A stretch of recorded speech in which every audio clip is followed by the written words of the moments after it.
소유권에 기초한 물권적 청구권이라고 되어 있죠. 아까 점유보호 청구권하고 비슷한데 조금 달라요. 점유보호 청구권하고 똑같이 반환, 방해 제거, 방해 예방 청구권 세 가지가 있는데 그중에 이제 반환 청구권, 점유물 반환 청구권하고 비교해서 머릿속에 넣으시면 됩니다. 일단 그 213조를 보면 침탈이 요건이 없죠. 침탈 여부를 묻지 않죠. 또 1년 내 하라는 제한도 없죠. 일단 그 두 가지가 가장 대표적으로 비교가 되는 겁니다. 자, 소유물 반환 청구는 소유자가 누구한테 해요? 점유자에게. 이때 점유자는 첫째, 본권이 없어야 돼요. 뭐 예를 들어서 점유자가 임차인으로서 점유하고 있다. 지상권자로서 점유하고 있다. 이때는 반환 청구 못합니다. 그래서 본권이 없어야 되고요. 두 번째, 직접 점유하든 간접 점유하든 묻지 않습니다. 세 번째, 이 점유자가 침탈했는지도 묻지 않습니다. 네 번째, 이 점유자가 누군가로부터 뭐 특정 승계했든 포괄 승계했든 선이든 악이든 이런 거 묻지 않습니다. 아까 점유물 반환 청구는요, 침탈자의 포괄 승계, 침탈자의 악의 특별 승계, 얘네들을 상대로 한다고 그랬어요. 그렇죠? 반면에 소유물 반환 청구는 그런 거 안 따져요. 그냥 현재 본권 없이 물건을 점유하고 있는 척. 이 사람이 소유물 반환 청구의 상대방입니다. 그래서 점유 보조자를 상대로는 소유물 반환을 청구할 수가 없다. 이렇게 되겠죠. 뭐 그런 것들을 기억하시면 돼요. 양가르래 동그라미 1, 동그라미 2 이렇게 되죠. 다음 페이지. 니은 점유 보조자는 안 된다 그랬죠. 점유 보조자는 점유자가 아니기 때문에 점유 보조자를 상대로 반환 청구는 못한다 그랬죠. 양가로 2번에 점유할 권리라고 되어 있죠. 이게 본권입니다. 점유자가 임차인이라든가 지상권자라든가 전세권자라든가 질권자라든가 등등 그 물건을 정당하게 점유할 권리가 있다면 당연히 그 사람을 상대로는 소유물 반환을 청구할 수가 없게 됩니다. 그런 게 필요하고요. 귀책 사유 필요 없다 그랬죠. 침탈 여부, 선악 여부 이런 거 따지지 않는다 그랬습니다. 그 다음에 방해 제거 청구권이라고 되어 있는데요. 이때 방해 제거 청구에서 양가를 보는 두 번째 요거 조심합니다. 방해 제거 청구에서요. 원래 별로 중요하지 않았었는데 최근에 판례 때문에 요 방해가 도대체 뭐냐 요게 이제 논란이 돼가지고 대법원까지 갔습니다. 어떤 사례냐 하면 갑소유 땅의 을이 폐기물을 불법적으로 매립합니다. 자, 이때 을이 갑소유 땅에 무단으로 폐기물을 매립하는 행위가 있을 것이고요. 그 다음에 이미 매립된 폐기물이 있을 겁니다. 불법적으로 매립이 되어 있는 폐기물이 있을 거예요. 그런데 이 불법 매립된 폐기물로 인하여 갑은 토지 소유권이 방해를 당하고 있습니다. 그죠? 방해를 당하고 있어요. 따라서 이 갑은 그 방해 제거를 청구하게 될 텐데요. 얼뜻 보면 두 가지죠. 하나가 뭐예요? 더 이상 매립하지 말아라. 행위 중지 청구. 요게 있겠죠? 매립하고 있는 을을 잡아가지고 너는 매립하지 마. 여기 하나 있을 것이고요. 또 하나는 이거 뭐라? 치워라. 두 가지가 있을 거예요. 그렇죠? 그렇죠? 자, 이때 우리 대법원이 요거는 방해 원인이라고 부르고요. 요걸 방해의 결과라고 불러요. 매립하는 행위는 방해 원인이고요. 이미 매립되어 있는 폐기물은 방해의 결과라고 부릅니다. 여기서 우리 대법원이 방해 제거 청구에서 말하는 방해란 방해 원인만을 말한다. 방해 원인.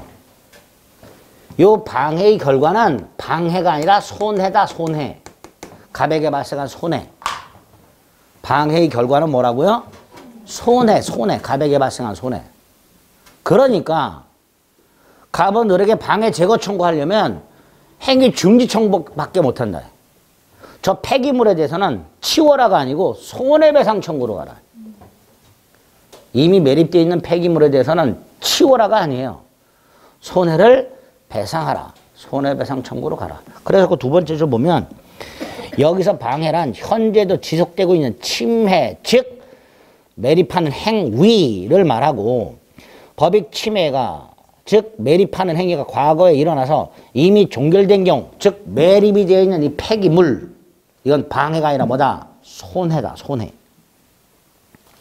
그래서 소유권에 기초한 방해 제거 청구는 방해 결과 제거가 아니라 이건 손해배상의 영역이고 현재도 계속되고 있는 방해 원인 제거 즉 현재도 계속되고 있는 매립 행위 그 제거를 내용으로 해야 된다. 이해되셨죠? 그거 조심하십니다.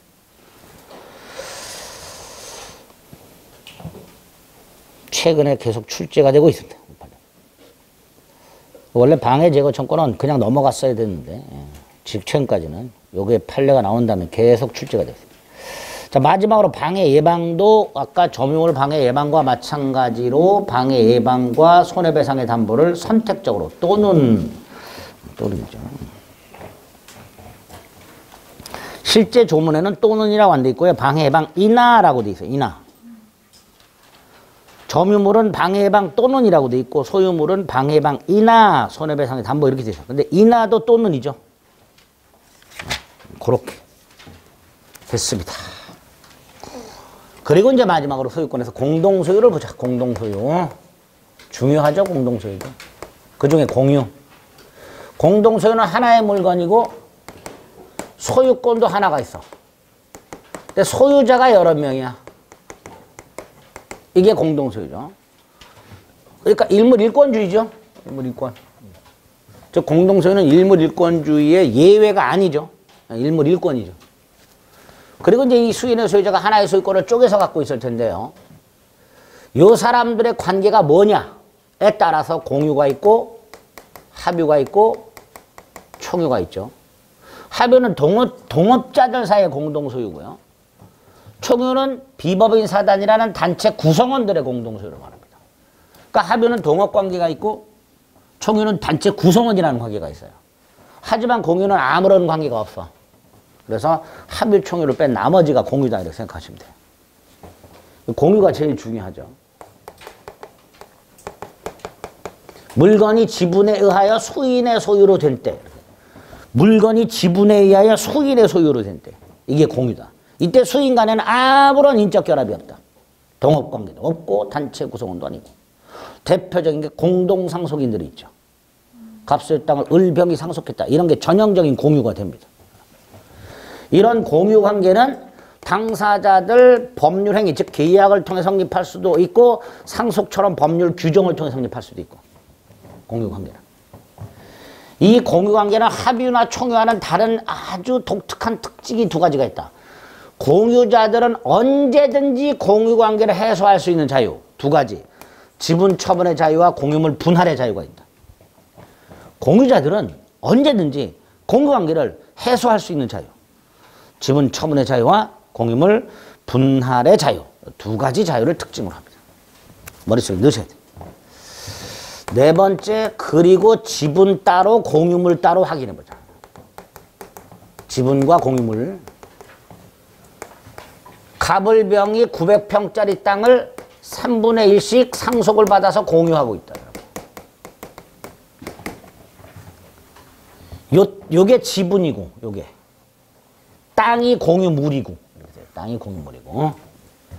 자, 이때 이 지분. 하나의 소유권의 불량적 일부분. 이렇게 되죠. 불량적 일부분. 지분의 합은 1을 초과하면 안 되죠, 당연히. 지분 비율. 합의로 정해지거나 법률 규정으로 정해지거나. 불분명하면 균등 추정. 불분명하면 뭘로 추정? 균등 추정. 균등 추정.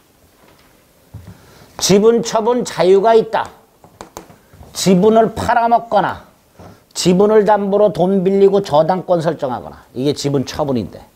이렇게 지분을 팔아먹거나 지분을 담보로 돈을 빌리고 지분 자체의 저당권을 설정할 때 다른 공유자의 동의 따위는 필요가 없다. 이게 지분 처분의 자유.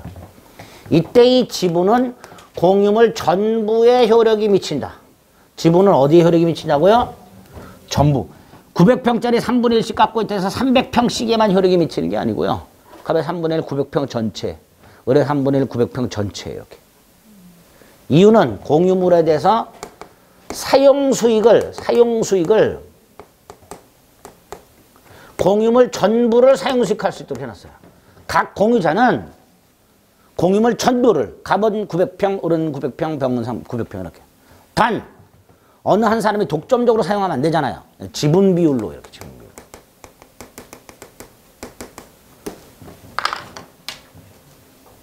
전부를 사용식하되 지분 비율로 사용식하는 거예요. 전부에 대해서 지분 비율만큼만 사용식하는 게 아니라 전부를 사용식 지분 비율로. 그래서 갑이 1년을 사용했다면 을도 1년, 병도 1년 이런 식으로 사용하라는 뜻이에요. 어쨌든 전부를 사용식하라. 그러니까 갑이 만약에 독점적으로 전부 또는 일부를 사용하고 있다면 을이나 병은 왜 너 혼자 독점적으로 사용하냐? 사용하지 말아라. 청구할 수 있겠죠. 그죠? 사용하지 말아라. 사용 금지 청구. 이렇게 금지 청구. 소수지분권자는 과반수가 아닌 사람 말입니다. 반수 또는 반수 이하 이렇게. 소수지분권자가 다른 공유자와 협의 없이 독점적으로 사용하고 있을 때, 다른 공유지분권자는 사용 금지 청구. 네가 왜 독점적으로 사용하냐, 이 자식아. 이 방해 제거 청구를 말하는 거죠. 네가 독점적으로 사용해서, 네가 멋대로 독점적으로 사용해서 나의 지분권이 침해되고 있다. 나의 지분권이 나도 사용해야 되는데 내가 사용을 못하니까 나 방해를 당하고 있다. 이 방해 제거 청구할 수 있다. 그런데 예전에는 방해 제거 청구 및 나한테 반환하라 인도 청구도 할 수 있다고 되어 있어. 판례가. 을이 갑에게 사용하지 말아라 앤드 땅을 나한테 반환해라 이렇게 청구할 수 있다고 되어 있었어요. 판례가. 작년에 바뀌었죠. 재작년에 사용 금지 청구만 할 수 있다. 앤드 너도 소수지분권자지 않냐. 그러니까 인도 청구는 할 수 있다 없다? 없다. 그래서 어떤 공유자도 원칙적으로 다른 공유자와의 협의 없이 공유물의 전부가 됐든 자신의 지분 비율에 해당되는 300평이 됐든 독점적이고 배타적으로 사용할 수 없다가 대원칙. 됐죠? 여기까지. 반면에 제3자가 무단으로 점유하고 있다. 이때는 당연히 각 공유자는 전부 반환까지 청구할 수 있죠. 다른 공유자들을 위해서 전부 반환하라 이렇게 청구할 수 있죠. 근데 이제 공유자가 독점적으로 사용할 때는 반환은 청구 못한다는 거죠. 꼭 기억하셔야 됩니다. 공유지분은 공유물 전부에 효력이 미친다는 거. 요거 조심하세요. 다섯 번째 지분의 탄력성이라고 공유자가 사망하면 그 공유지분은 상속이 원칙이다. 그런데 상속인이 없이 죽거나 공유지분을 포기했다. 그럼 이 지분은 어떻게 되는가? 다른 공유자에게 귀속된다. 을하고 병에게 3분의 1대 3분의 1, 즉 1대 1의 비율로 다른 공유자에게 귀속이 됨으로써 그 잔존 공유자의 지분이 1에 가까워진다. 이걸 지분의 탄력성이라 한다. 267조. 지분 기억하자. 그 다음에 공유물 사용수익은 전부를 지분 비율로 한다고 말씀을 드렸고요. 부담도 지분 비율로 하죠. 세금 같은 거. 세금이 90만 원 나왔다 30만 원씩 부담하라 이런 뜻이죠. 근데 얘가 1년 이상을 세금을 안 내고 있네. 갑이나 을은 상당한 가격으로 지분을 매수할 수 있도록 하고 있습니다. 여기서 상당한 가격의 지분 매수는 형성권입니다. 갑이 병에게 상당한 가격을 제공하고 지분을 팔아 그러면 팔아야 됩니다. 이렇게 의무이행을 1년 이상 지체하게 되면 지분 매수할 수 있다는 거. 세 번째로 공유물을 처분, 팔아먹거나 변경 할 때는 전원동의 받아라. 전원동의. 지분이 아니고 공유물. 땅을 팔아먹거나 나대지 위에 건물을 짓거나 갑을병이 공유하고 있는 나대지에다가 건물을 지어버리면 그 공유물인 나대지가 대지로 변경되죠. 그죠? 이런 게 대표적인 공유물 변경이고요. 이 변경도 전원동의 받아라. 전원동의 받아라. 네 번째, 공유물 관리는 요게 제일 중요하죠. 공유자의 지분의 과반수로 결정해라. 공유자의 과반수가 아니라 뭐의 과반수? 지분의 과반수로 결정해라. 그럼 이렇게 말할 수도 있죠. 과반수 지분을 가지고 있는 사람은 공유물 관리 사항에 대해서 단독으로 결정할 수 있다 없다? 있다 이렇게 되겠죠. 공유물 관리는 지분의 과반수로 결정할 수 있도록 되어 있으니까 과반수 지분권자가 관리사항을 단독으로 결정할 수 있다 이렇게 되죠. 자, 여기서 이 관리에 해당되는 예. 첫째, 공유물의 전부 또는 일부에 대한 배타적 사용 수익을 결정하는 거. 자, 그럼 여기 보세요. A. 갑이 3분의 2. 을이 6분의 1. 병이 6분의 1. 예, 과반수죠. 과반수죠. 단독으로 공유물 전부 또는 일부에 대한 배타적 사용수익을 정할 수 있단 말이죠. 그러니까 소수 지분권자가 아니라 과반수 지분권자가 공유물의 전부 또는 일부에 대한 배타적 사용수익을 하고 있다면 정당한 사용수익이니까 을이나 병은 6분의 1 사용하지 말아라 청구할 수는 없고 자신의 지분 비율만큼 부당이득 사용료 반환만 청구할 수 있을 뿐입니다. 됐죠? 판례를 관리로 봅니다. 자, 갑이 배타적으로 사용수익하는 것도 되고요. 정에게 임대하는 것도 되겠죠. 그죠? 지가 사용수익하든 제3자로 하여금 사용수익하게 하든 이것도 과반수로 결정할 수 있다. 그러니까 다시 과반수 지분권자로부터 공유물 사용수익을 허락받은 자에 대하여 다른 소수 지분권자가 돌려달라 반환 청구할 수 있다 없다? 없다 이렇게 되죠. 아까 제3자가 무단으로 점유 사용하고 있을 때는 반환 청구할 수 있다고 그랬어요. 하지만 저 정은 과반수 지분권자로부터 사용수익을 허락받았어요. 정당한 관리입니다. 따라서 을병은 정에 대해서 반환 청구할 수 없다. 그 임차인 정이 갱신 요구했어요. 주임법 상위법상. 예? 그걸 거절하는 거 이것도 관리. 갱신 요구 거절 사유가 있어 거절할까 말까 이거 결정하는 것도 관리. 그래서 이게 제일 중요하다. 공유물의 관리는 지분의 과반수로 결정할 수 있고 따라서 과반수 지분권자가 단독 결정할 수 있으며 그 단독 결정할 수 있는 판례 3개 있단 말이에요. 반드시 기억하셔야 됩니다. 그 다음에 이 관리는 보존 이용 계량을 말하는데 그 중에서 보존 즉 수리 따위는 떼내서 각자가 이렇게 됩니다. 수리 따위는 떼내서 각자. 이렇게 공유물 사용수익 부담 처분 관리 보존 어떻게 할 것인가 기억하셔야 됩니다. 6번째 공유물 분할 나누는 거죠. 일단 분할의 자유가 있다 그랬죠. 단 당사자가 5년을 넘지 않는 범위 내에서 분할 금지 특약할 수 있고요.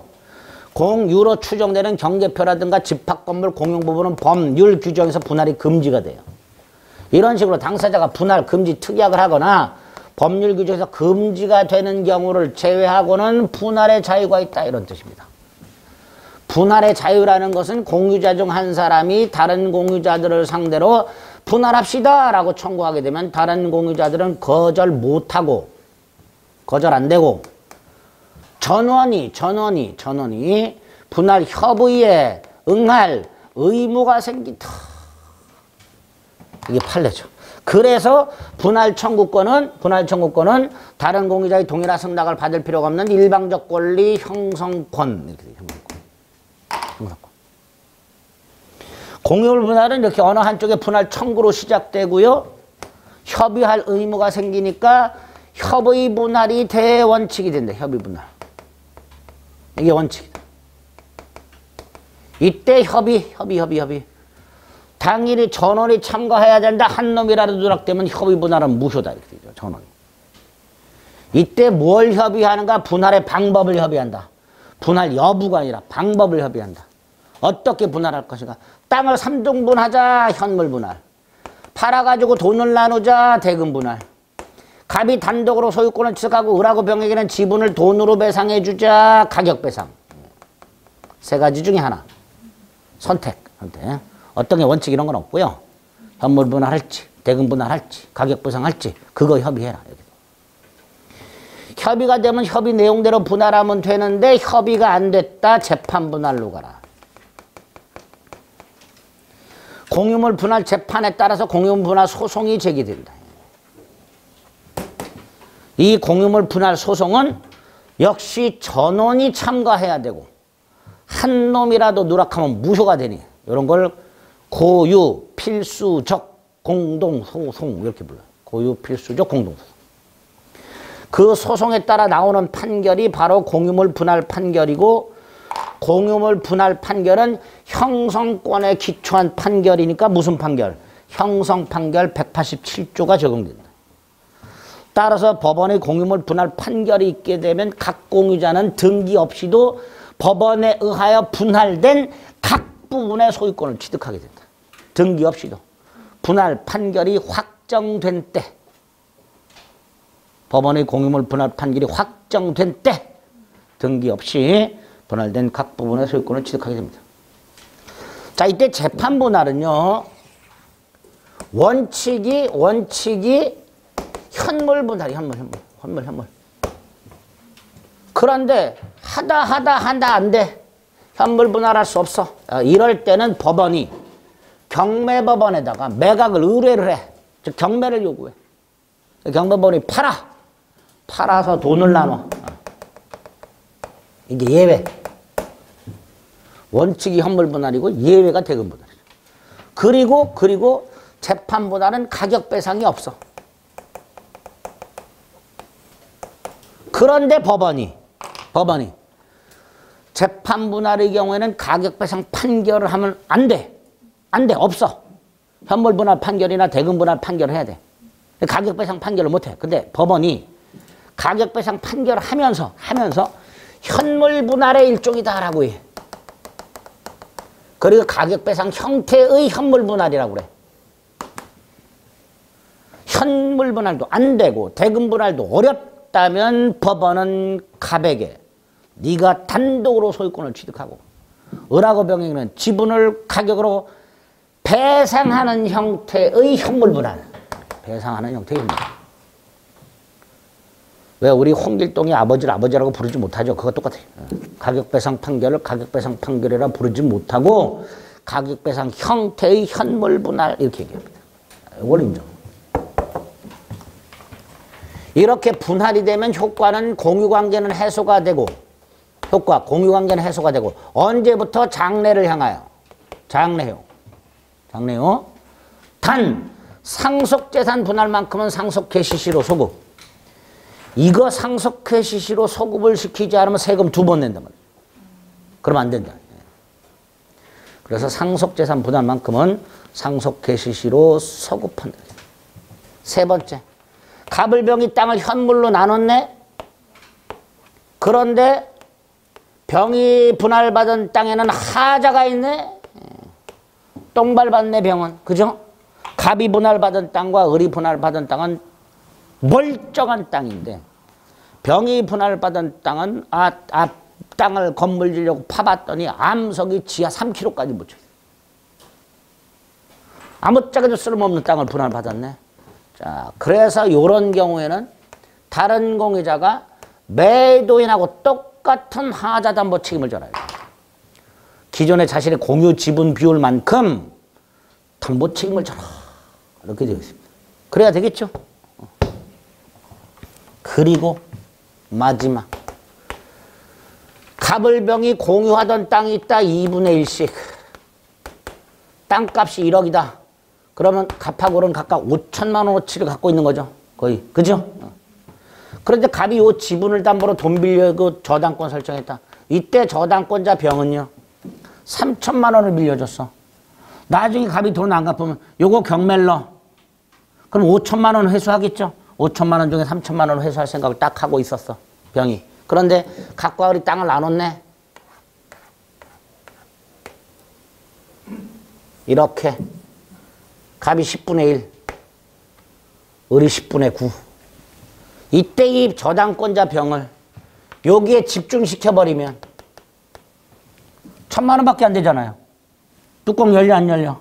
열리겠지. 그러니까 집중시키면 안 돼. 갑이 취득한 부분의 2분의 1만큼 500만 원. 을이 취득한 부분의 2분의 1만큼 4,500만 원. 그러면 기존에 5천만 원 확보한 거고 똑같아지죠. 그러니까 지분의 저당권이 설정된 상태에서 공유물이 분할된 경우 그 지분에 설정된 저당권은 저당권 설정자가 취득한 부분에 집중되질 않고 설정자가 취득한 부분의 기존의 지분 비율만큼 다른 공유자가 취득한 부분의 기존의 지분 비율만큼 그대로 존속. 이렇게 해야 병은 기존의 담보가치를 그대로 유지할 수 있게 됩니다. 집중되지 않는다. 여기까지 딱 머릿속으로 넣으셔야 돼요. 아시겠죠? 여기까지. 이게 다야. 합의하고 총원은 교재만 체크하겠습니다. 조문만 체크하면 되니까. 292페이지 서설 자만 올 때 한번 읽어보시면 되고요. 공유가 나왔습니다. 262조 조문 확인하고요. 양가로 공유의 성질. 자, 오른쪽 공유는 법률 행위를 성립하는 경우와 법률 규정에 성립하는 경우 두 가지가 있을 수 있고요. 자, 법률 행위 중에서 니은의 비. 세 번째 줄 균등 추정 뭐 이렇게 돼 있죠. 밑에 조문도 있죠.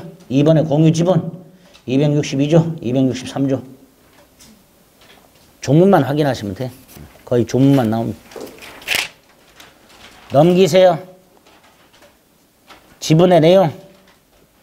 동그라미 1, 동그라미 2. 동그라미 2번에 보면요. 세 번째 줄. 공유자 간의 특별한 합의가 없는 한, 즉 과반수 지분의 합의가 없는 한 공유자 1인이 공유물의 전부 또는 일부를 배타적, 독점적으로 사용할 수 없다. 말씀드렸죠. 밑에 267조. 지분의 탄력성. 조문 확인. 오른쪽 3번의 한가로번 264조. 공유물 처분 변경.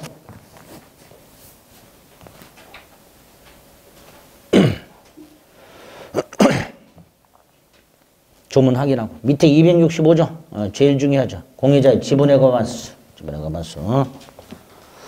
동그라미 1번의 기억. 다음 페이지 니은 밑에 판례. 디귿은요. 아이고 상식적으로요. 갑이 2분의 1 지분을 갖고 있는데 을의 2분의 1 지분까지 지가 주장해. 공유자가 다른 공유자의 지분권을 대외적으로 주장할 수 있다 없다? 없지. 그걸 지가 왜 주장해? 지 것만 주장해야지. 그게 디귿이고요. 아무것도 아니죠. 자, 오른쪽에 관리가 나왔습니다. 기억 A, B. 기억 A, B. 맨 밑에 판례. 나대지 공유. 건물 짓는 거. 관리가 아니라 뭐다? 처분 변경. 따라서 지분 과반수로 안 돼. 전원동의. 전원동의.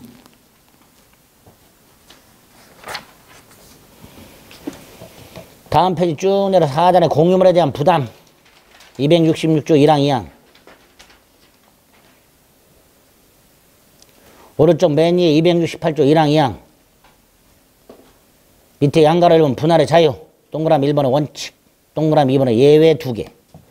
분할 금지 특약과 법률 규정에 의한 분할 금지. 특히 법률 규정에 의한 분할 금지에 그 공용 부분하고 대지, 경계표 기억해달라. 대지, 공용 부분, 경계표. 분할의 방법 269절. 협의가 안 될 때 분할 청구. 이렇게 협의가 안 될 때. 그리고 법원은 2항. 되도록이면 현물 분할하되 불가능할 때만 경매를 명해서 대금을 분할. 이렇게 되죠. 맨 밑에 동그라미 보면 협의 분할이 원칙. 셋 중에 하나 선택. 반면에 다음 페이지 재판상보다는 기억 협의가 안 될 때. 두 번째 줄 형성해소. 니은 필요적 공동소송. 디귿 형성 판결. 판례 1번 현물 분할의 원칙이다. 대금 분할을 명하는 것은 안 된다. 되도록 안 된다. 안 된다. 안 된다. 그리고 3번. 3번 보면 이렇게 됐죠. 공유물을 공유자 중 1인이 단독 소유하되 그 현물을 소유하게 되는 공유자가 다른 공유자의 지분을 배상하는 방법에 의한 분할. 가격 배상이죠. 근데 이걸 뭐라 그래? 현물 분할의 하나로 허용된다. 이용이 아니고 허용. 현물 분할의 하나로 허용된다. 쭉 내려서 분할의 효과 동그라미 1, 동그라미 2, 동그라미 3, 오른쪽 동그라미 4. 효과 4개 딱 머릿속에 넣으시면 되겠습니다. 됐지요? 구분수의적 공유는 쳐다보지 마시고요. 303페이지 합의로 갑니다. 1항 법률 규정 또는 계약에서 수인이 조합체, 동업관계. 두 번째 합의자의 권리, 지분권. 합의도 지분권이 있어. 출자한 액수만큼 지분권이 있어. 그걸 말합니다. 양가로의 수인의 동업자가. 네 번째 줄 지분이 있다. 그러나 자율이 처분 못한다. 지분 처분하면 다른 합의자 입장에서는 동업자가 바뀐다. 이렇게. 합의 성립은 됐고요. 넘기세요. 272조 합의물을 처분하거나 처분 팔아먹거나 각각 1억씩 투자해서 폐차장을 운영하기 위해서 땅을 샀어. 그 땅 합의물 처분하거나 변경하거나 동의받아라. 그러나 수선은 각자 할 수 있다. 지분 함부로 처분 못하고 분할 함부로 청구하지 못한다. 합의관계가 동업관계가 존속하는 동안 지분 함부로 처분 못하고 합의물 함부로 분할 청구 못한다. 단 274조. 합의가 종료가 되면 합의 종료 사유 2개. 조합체의 해산과 합의물의 양도. 그럼 남는 게 있겠지. 그거는 나눌 수 있다. 나눌 때 공유물 분할의 규정을 적용하니까 협의 분할이 원칙 안 되면 재판 분할. 이렇게 하겠죠. 공유물 분할 규정을 준용하도록 하고 있습니다. 272, 273, 274 조문 딱 머릿속에 넣으시면 돼요. 그리고 판례 하나 오른쪽 맨 위에 합의자가 사망했을 때 지분이 상속되는가? 안 된다. 사망한 합의자의 지분은 잔존 합의자의 합의로 귀속이 되고 그 사망한 합의자의 상속인에게 지분을 청산해줘라. 합의 지분은 상속 안 된다. 동업관계가 상속되면 안 되니까. 총유 1항 법인 아닌 사단, 비법인 사단, 권리 능력 없는 사단. 뭐냐? 단체인데 설립등기 안 해. 단체인데 설립등기를 안 했어. 옛날 뭐 동리 불악이라고 들어보셨죠? 불악 안 들어봤어요? 불악 마을 불악 불악민 이런 말 안 들어보셨나? 조선시대 때 쓰나? 판례는 아직도 써. 동리 불악이라고. 종중 교회 사찰 아파트 입주자 대표회의 분녀회 동창회 낚시회 등산 조기축구 등등등 일진회 뭐 이렇게 구로역 사거리파 뭐 다 단체인데 설립등기를 안 했어. 이런 걸 뭐라 한다? 비법인 사단. 동창회가 설립등기 없이 회비를 걷어서 동창회 건물을 사서 이 건물이 누구 거? 동창 회원들의 청유. 이렇게. 특징이 뭐예요? 지분이 없어. 지분이 없어. 또 하나 총유물 분할 불가. 단체가 해산되더라도 그 총유물은 정관 등에 의해서 처리해야지 지분 비율로 분할 불가. 지분이 없으니까 분할 불가. 이렇게 되죠. 그 다음에 조문. 자, 275조 1항 확인하시고요. 양가로 이번에 두 번째 줄 지분이 있을 수가 없고요. 다음 페이지 맨 위에 총유물 관리 처분은 총해결의. 그 관리 속에 보존도 들어가 있어요. 그래서 보존도 총해결의 거쳐야 돼. 공유물 보존, 합의물 보존 각자가. 총유물 보존, 총해결의. 이렇게 돼. 공유물 보존이나 합의물 보존은 각자가 할 수 있다라는 특별 규정이 따로 뽑아져 있어. 근데 여기는 없어. 그러니까 관리 속에 보존이 들어가 있고요. 그 보존도 총해결의 6번째 줄. 총유물의 보존 각 사원이 단독으로 땡 총해결의를 거쳐라. 이렇게 되죠. 외웁니다. 사원 총해결의 처분 사원 총이니까 치치 이렇게 외자로 했죠. 처분 총해결의 치치 이렇게 되죠. 반면에 가운데 동그라미 2번 정관기타 규약에 따라 사용수익이죠. 예? 그래서 총유물 처분 변경은 총해결이고 총유물 사용수익은 정관기타 규약에 쫓아서 쓱 이렇게 외자로 했죠. 쓱. 정영진 회장이 민법에 공헌한 게 하나 있어. 쓱 이렇게 스스즈 사용수익 정관기타 규약에 쫓아. 츠츠 스스즈. 바꿔서네요. 처분 변경 정관기타 규약에 따라 사용수익 총액결의 이렇게 나와요. X. 그것만 구별하시면 됩니다. 끝. 자, 맨 마지막에 준공동소유라고 되어 있는데요. 준공동소유는 아까 공유란 건 소유권을 여럿이 나눠 갖고 있는 거죠. 그죠? 이게 공동소유예요. 그럼 준은 소유권이 아닌 다른 권리를 공동으로. 소유권이 아닌 다른 권리를. 예컨대 특허권을 을병이 공동으로 이런 식으로. 그 준공동소유도 준공유, 준합유, 준총유 세 가지가 있어요. 그중에 준공유. 재작년에 나왔죠. 갑소유 101호 아파트가 있고요. 을이 1억을 빌려줘요. 병이 2억을 빌려주고 1억 빌려줘요. 그리고 101호에다 저당권을 설정해요. 보통 각자 하지요. 을 저당권, 병 저당권. 그런데 이 저당권은 등기 순서에 따라 순위가 달라져. 먼저 한 놈이 선순위, 나중에 한 놈이 후순위. 그래서 안 되겠다. 갑을병이 만나가지고 저당권을 하나만 설정하고 을이 3분의 2, 병이 3분의 1. 채권액의 비율로 수인의 채권자가 하나의 저당권을 채권액의 비율로 3분의 2, 3분의 1의 비율로 준, 공, 유. 재작년에 시험 지문에 나왔죠. 그 정도 기억해 두시면 됩니다. 됐죠? 자, 이런 것들을 공동 소유를 한다. 소유권 끝. 자, 이제 또 설렁설렁 봐도 되는 용익물권 3개가 나왔습니다. 소유권은 빡세게 보셔야 돼요. 용익물권은 타인의 부동산을 일정 기간 사용 수익하는 권리를 말하고 지상지역 전세권 3가지가 있더라. 간단히 보시면 돼요. 너무 스트레스 받지 마세요. 특히 지상권 법정상권 나오는 거 너무 스트레스 받지 마세요. 스트레스 받는다고 해결될 것도 아니고. 뭐냐 지상권은 남의 땅을 사용하는 권리다. 갑소유 땅을 을이 사용하는 권리다. 사용하는데 목적이 정해져 있다. 건물을 소유하기 위해, 공작물을 공작물, 주차타워 같은 거 생각하시면 돼요. 공작물을 소유하기 위해, 나무를 소유하기 위해, 딱 3가지. 건물, 공작물, 수목을 소유하기 위하여 그 목적으로 타인 토지를 사용 수익하는 권리. 그걸 뭐라 한다? 지상권. 우리 민법이 땅과 건물을 별도의 부동산 따위로 취급하고 있기 때문에 지상권이 필요하게 되는 거예요. 특징. 타인 토지를 객체로 하는데 그 토지는 일필토지 전부 또는 일부여도 된다. 두 번째, 수목 소유까지만 된다. 경작 목적 안 된다. 경작 목적 지상권 없다. 건물 소유, 공작물 소유, 수목 소유지 경작 목적은 없다.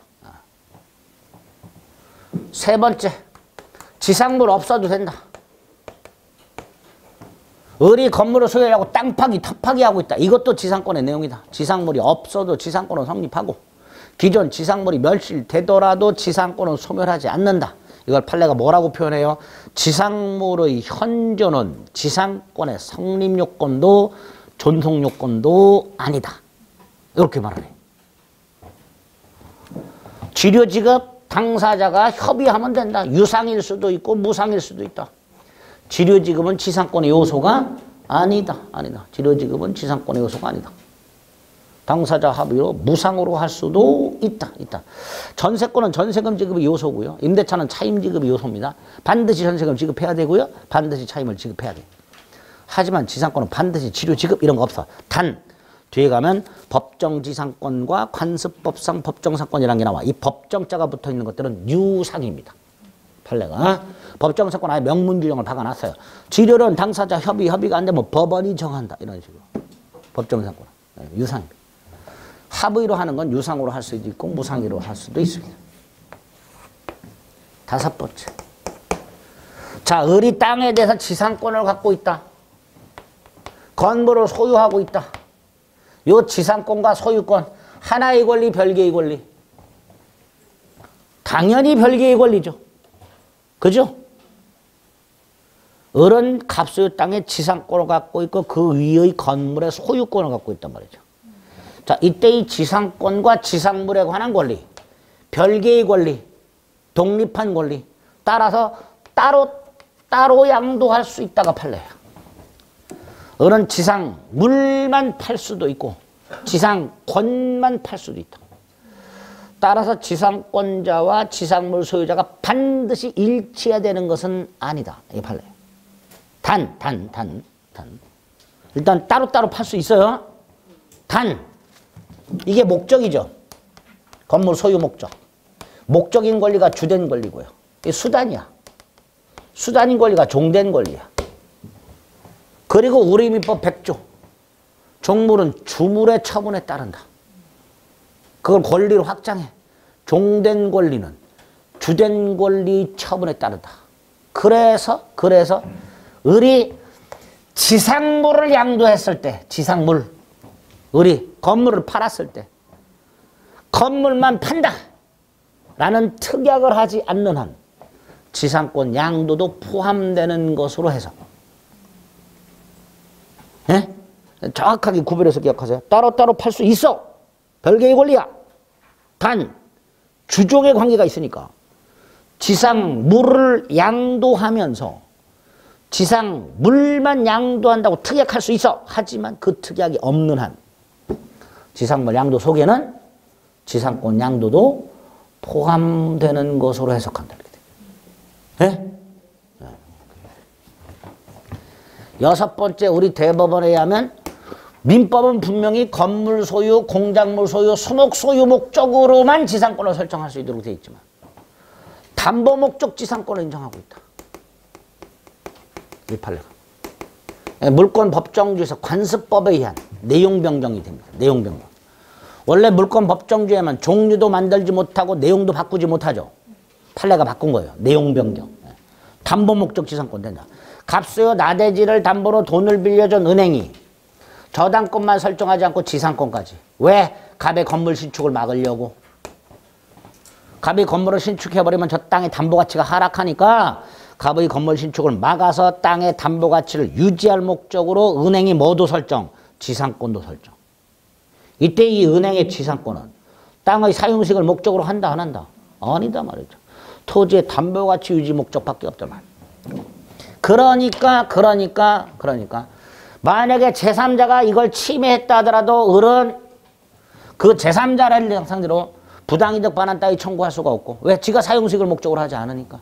네? 또 하나 갑이 돈을 갚았어. 갚으면 담보물권 소멸하죠. 지상권도 소멸. 갑이 변제를 하면 을의 저당권뿐만 아니라 지상권도 당연 소멸한다는 게 판례입니다. 담보목적 지상권을 인정하고 있다는 거. 세 번째 지상권을 어떻게 성립 또는 취득하는가 두 가지 법률 행위, 법률 규정. 법률 행위는 뭐예요? 토지 소유자와 지상권자 사이의 계약 플러스 등기. 그죠? 토지 소유자와 지상권자 사이에 지상권 설정 계약 플러스 등기. 그럼 지상권을 취득하겠죠.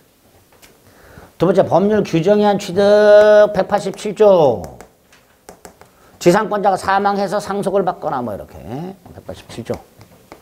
에 의한 취득이 있을 수 있고요. 두 번째 법정지상권이라고요. 305조와 366조가 있다. 이렇게 두 가지. 세 번째가 관습법적으로 취득하는 게 있다.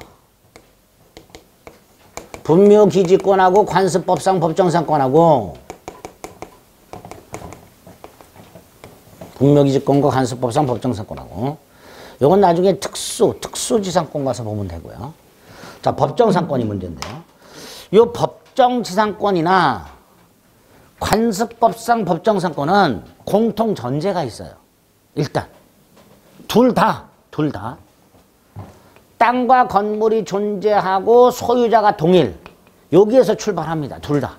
법정상권이나 관습법상 법정상권 둘 다 땅과 건물이 존재하는데 소유자가 동일한 상태에서 출발해요. 그런데 이 상태에서 어찌어찌 땅과 건물의 소유자가 달라져. 그런 경우 있을 수 있죠. 예? 뭐 땅만 팔거나 건물만 경매되거나 건물만 증여하거나 등등등. 땅과 건물이 존재하고 소유자가 동일한 상태에서 어찌어찌 땅과 건물의 소유자가 달라졌을 때, 예를 들어서 건물이 을에게 넘어갔을 때 얘는 더 이상 건물 소유자 땅의 소유권이 없으니까 다른 권리가 있어야 철거를 당하지 않는단 말이죠. 그렇죠? 그래서 그 을에게 법이 지상권을 인정을 해줘요. 건물 철거를 막기 위해서. 이런 걸 법정상권 또는 관습법상 법정상권이라고 하는데, 그중에 이 법정지상권은요, 요건이 굉장히 까다로워. 두 개가 있는데 굉장히 까다로워. 그 요건을 정확하게 이해 암기하셔야 돼요. 뭐 이해는 아니고 암기. 305조. 갑소유 땅, 갑소유 건물. 이거에서 시작한다 그랬어요. 그리고 건물의 전세권 설정. 건물에. 따라서 이 갑은 건물 소유자 겸 건물 전세권 설정자 이렇게 되죠. 갑은 뭐가 된다고요? 건물 소유자 겸 자신 건물의 전세권을 설정해 준 사람 이렇게 될 거예요. 자, 이 상태에서 갑이 땅만 팔아. 땅만 팔아서 땅만. 자, 얘를 뭐라고 조문을 해놨느냐? 대지의 특별승계인. 대지의 특별승계인. 결과적으로 땅과 건물의 소유자가 달라졌어요. 그러니까 건물 소유자가 법정상권을 취득해야죠. 건물 소유자가 누구야? 전세권 설정자. 전세권자가 아니라 누구? 전세권 설정자. 그래서 대지의 특별승계인은 전세권 설정자에 대하여 지상권을 설정한 것으로 본다. 이렇게 났어요. 그 말은 건물 소유자인 갑, 전세권 설정자가 지상권을 취득한다. 이런 뜻이에요. 전세권자가 아니라. 네? 전세권 설정자. 건물 소유자. 여기 305조. 조문만 기억하세요. 여기서 멈추셔야지. 갑은 왜 땅만 팔았나 이런 거 묻지 마세요. 제발. 366조. 갑소유 땅과 갑소유 건물이 있어요. 그리고 저당권이 설정이 돼. 저당권. 즉 저당권 설정 당시 건물이 있었고 토지와 소유자가 동일해. 언제? 저당권 설정 당시. 머리에 꽉 박아요. 저당권 설정 당시 건물이 있고 토지 소유자와 동일. 머릿속에 박아요. 설정 당시. 그 상태에서 저당권이 실행이 됐어. 즉 땅이 경매가 됐어. 그 결과 토지와 건물의 소유자가 달라졌어. 이때 건물 소유자가 취득하는 게 366조 법정상권입니다. 특히와 366조 법정상권이 분쟁이 아주 많아요.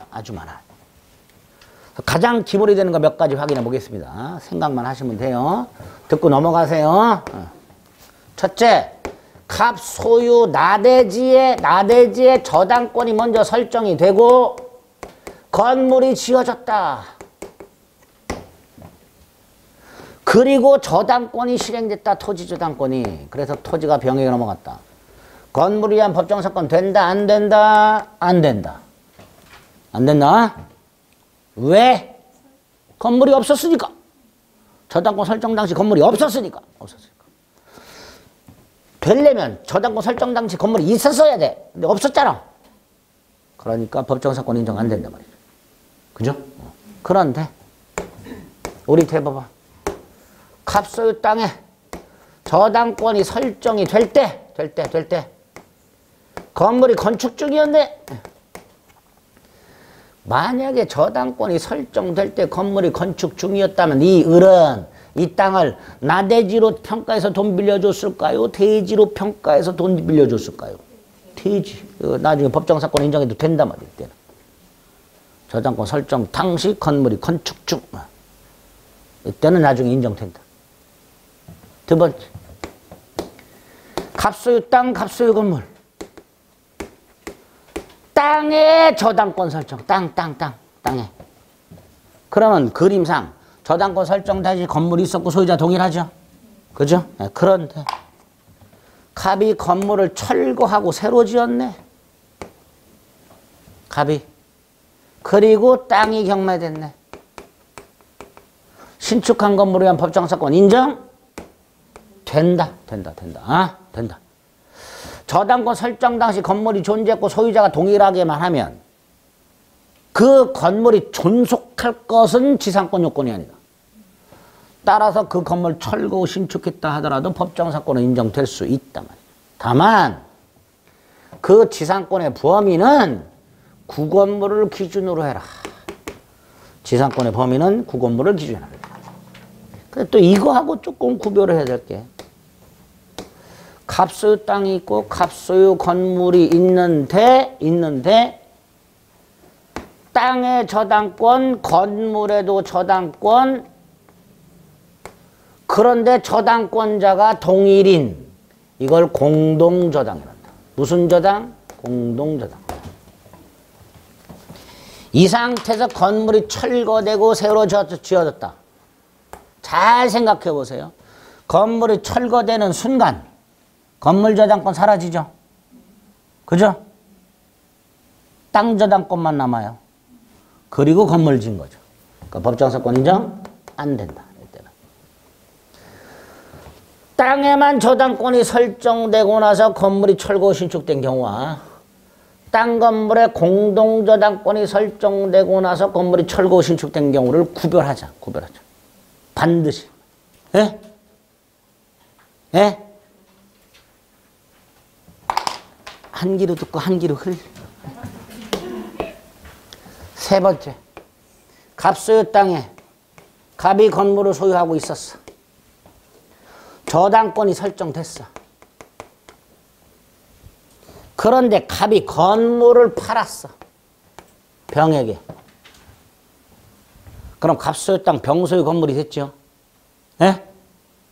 아니 갑소유 땅 갑소유 건물인데 땅에 저당권 설정한 다음에 갑이 건물만 팔았다고. 왜요? 묻지 마세요. 팔래요. 갑한테 물어보실래요. 이때 병은 일단 땅에 대해서 관습법상 법정사건을 취득합니다. 일단 몰라도 돼요. 어쨌든 근데 이 상태에서 땅이 경매가 됐네. 저당권이 실행돼서 법정사건 인정된다 안 된다? 되겠지. 왜? 저당권 설정 당시 건물이 있었고 소유자가 동일. 실행될 때는 소유자가 달라도 상관없어. 설정 당시 건물이 존재 소유자 동일. 이게 요건이에요. 그래서 이 병은 뭘 취득한다고? 366조 법정사건을 취득한다.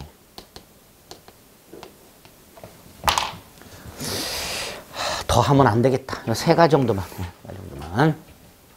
366조 법정사건에서 기억을 해주시면 되겠습니다. 이건 나중에 특수지상권 가서 볼게요.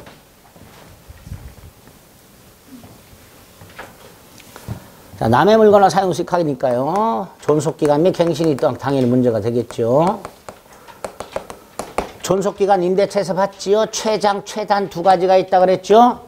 지상권에는 최장 없지요. 몇 년 넘지 못한다 이런 거 없어요. 그래서 영구무한의 지상권도 된다라는 게 판례야. 몇 년 넘지 못한다 이런 거 없어. 반면에 최단은 있어. 몇 년보다 단축하지 못한다. 280조, 81조. 그 기간이 세 가지. 30년 이상, 15년 이상, 5년 이상. 30년보다 단축하지 못한다. 15년보다 단축하지 못한다. 5년보다 단축하지 못한다. 견관, 건물이나 수목 소유 목적 30년 이상으로 정해라. 기타 건물, 목조 건물 소유 목적 15년 이상으로 정해라. 주차타워 같은 거 5년 이상으로 정해라. 공작물 이렇게 되죠. 이거보다 짧게 정하면 이만큼 연장한다. 이거보다 짧으면 이만큼 연장한다. 두 번째, 이걸 안 정했네. 건물 수목 소유 목적인데 안 정했네. 30년. 목조 건물 소유 목적인데 기간 안 정했네. 15년. 주차타워 소유 목적으로 지상권 설정했는데 기간 안 정했네. 5년. 이렇게 됩니다. 기간 안 정한 경우. 기간도 안 정하고 이것도 안 정했네. 그냥 지상권 계약만 했네. 15년. 그래서 지상권 존속기간을 정하지 않아도 법에서 기간을 정해줍니다. 거의 280조, 281조 이렇게 되죠. 갱신. 갱신 세 가지 방법이 있다고 그랬죠. 약정갱신. 지상권 얼마든지 하부 1호 갱신할 수 있다. 묵시적 갱신, 법정 갱신, 지상권에 넌 없다. 법정 갱신. 세 번째, 갱신의 간접적 강제.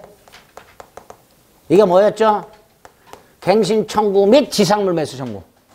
갱신의 간접적 강제, 갱신의 심적 강제 두 개가 세트. 갱신 청구 및 지상물 매수 청구. 이 세트. 그게 지상권에 있다. 283조. 갑소유 땅에 지상권자 을이 있었고 건물을 소유하고 있다. 즉 지상물이 있다. 이 상태에서 존속기간이 만료가 됐다.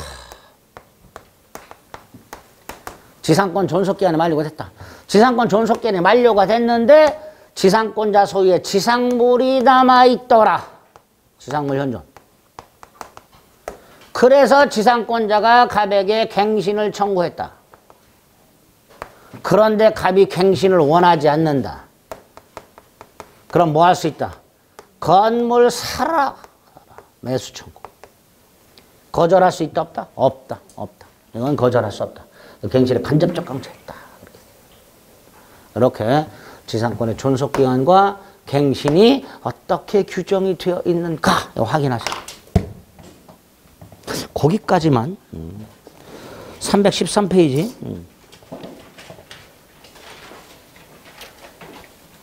279조 동그라미 1에 기역 니은 디귿 판례 2번 동그라미 2 지료 요소가 아니다. 동그라미 3 토지를 직접 지배한다. 물권이다. 물권. 오른쪽 지상권 취득 방법 2개 법률 행위와 법률 규정.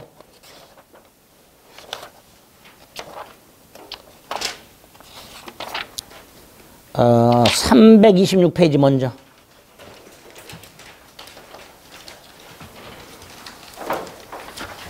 (305조) 1항 305조 1항 그것만 확인하시면 되고요. 330페이지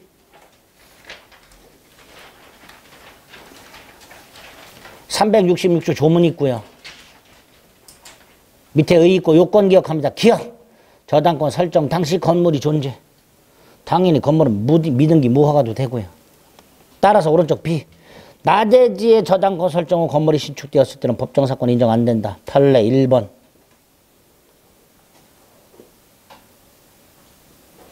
4번.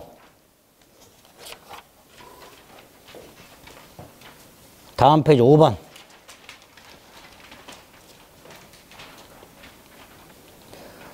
판례 밑에 니은.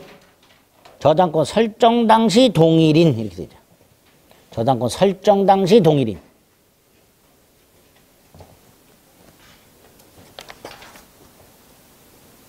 그래서 B를 보면요. 여기 잠깐 보세요. 갑소유 땅이 있어. 갑소유 건물이 있고 갑이 땅도 팔고 건물도 팔았어. 그런데 땅은 등기를 넘겨줬는데 건물은 등기를 안 넘겨줬어. 그럼 땅은 을 소유야. 건물은 여전히 누구 소유예요? 갑 소유죠. 그죠? 다시 한번. 건물을 대지와 함께 양도양수했는데 대지만 잊었는기. 그럼 대지는 을 소유. 건물은 여전히 누구 소유? 갑 소유. 이 상태에서 을이 돈 빌리고 땅에다 저당권 설정했어. 저당권 설정 당시 땅과 건물의 소유자가 같다 다르다? 다르다. 따라서 나중에 저 저당권이 시행되더라도 법정사건은 인정되지 않는다. B.